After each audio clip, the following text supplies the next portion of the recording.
আসসালামু আলাইকুম। আজকে আমরা যে কোশ্চেনটা সলভ করব সেটা হচ্ছে কুমিল্লা বোর্ড 2025 এ আসা একটি প্রশ্ন। প্রশ্নটি চ্যাপ্টার 5 থেকে এসছে।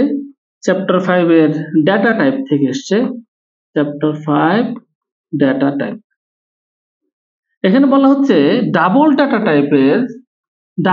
টাইপের জন্য কয় বাইট মেমরি প্রয়োজন?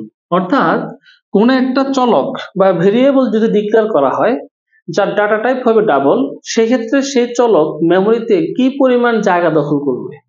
এখানে 4টি অপশন দেওয়া আছে, তার মধ্যে অপশন ক নিয়ে যদি কথা বলি, অপশন ক ভুল। এই 2 বাইট জায়গা দখল করে হচ্ছে ইন্টিজার, সব ইন্টিজার, তারপরে হচ্ছে ইন্টিজারই। ওকে, 2 বাইট জায়গা দখল করে হচ্ছে ইন্টিজার। তাহলে এখানে ইন্টিজার বলা হয় নাই। এখন আমি ব্যাপারটা একটু বুঝিয়ে দিই। আমি যদি বলি আইএনটিপি, তাহলে মেমোরিতে পি নামক যে চলক তৈরি হবে, যে পূর্ণ সংখ্যাকে ধারণ করবে, সেই পি মেমোরিতে 2 বাইট জায়গা দখল করবে। তাহলে এটা ইন্টিজারের জন্য, বাট বলা হচ্ছে ডাবল। তারপরে আসে 4 বাইট। এই 4 বাইট জায়গা দখল করবে, এটাও কিন্তু ভুল। ডাবল 4 বাইট জায়গা দখল করে না। 4 বাইট জায়গা দখল করে হচ্ছে ফ্লোট ডাটা টাইপ এবং লং ইন্টিজার। এই দুইটা ডাটা টাইপ 4 বাইট জায়গা দখল করে।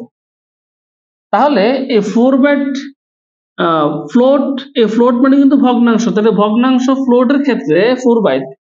ডাবল যেটা, অনেক বাচ্চারা কি করে, ডাবলের সাথে ফ্লোটকে গুলিয়ে ফেলে। ফ্লোটও ভগ্নাংশ, ডাবলও ভগ্নাংশ। বা ডাবল যখন ডাটা টাইপ হয় তখন সেটি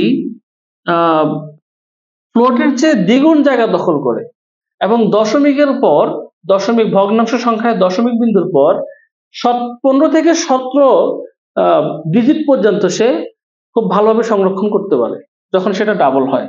তাহলে আমরা বুঝলাম যে ফ্লোট হচ্ছে ছোট ভগ্নাংশের বেলায় আর ডাবল হচ্ছে বড় ভগ্নাংশের বেলায়। ফ্লোটের সাইজ হচ্ছে 4 বাইট আর ডাবলের সাইজ হচ্ছে 8 বাইট।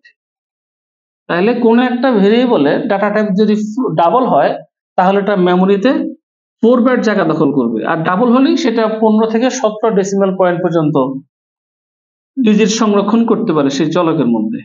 তাহলে এটাই সঠিক উত্তর। তাহলে 10 কি? 10 হচ্ছে লং ডাবলের জন্য। লং ডাবল অর্থাৎ ডাবলের চেয়েও বড়, সেটা 10 বাইট জায়গা দখল করে। তাহলে এখানে ইন্টিজারের কথা চলে আসছে, এখানে ফ্লোটের কথা আসছে, এখানে ডাবলের কথা আসছে, লং ডাবলের কথাও আসছে। আসছে নাই শুধুমাত্র ক্যারেক্টারের কথা। তো ক্যারেক্টারের কথা একটু বলে দিই। যদি কোনো একটা চলক তৈরি করা হয় যার মধ্যে ক্যারেক্টার থাকবে, তাহলে পি চলক মেমোরিতে 1 বাইট জায়গা দখল করবে। এই 1 বাইট অর্থাৎ 8 বিট জায়গা দখল করবে। আর এই ক্যারেক্টার ছাড়া আরেকটা ডাটা টাইপ আছে যেটা 1 বাইট জায়গা দখল করে, সেটা হচ্ছে শর্ট ইন্টিজার। শর্ট ইন্টিজার, এই দুইটা ডাটা টাইপ 1 বাইট জায়গা দখল করে, কার এবং শর্ট ইন্টিজার।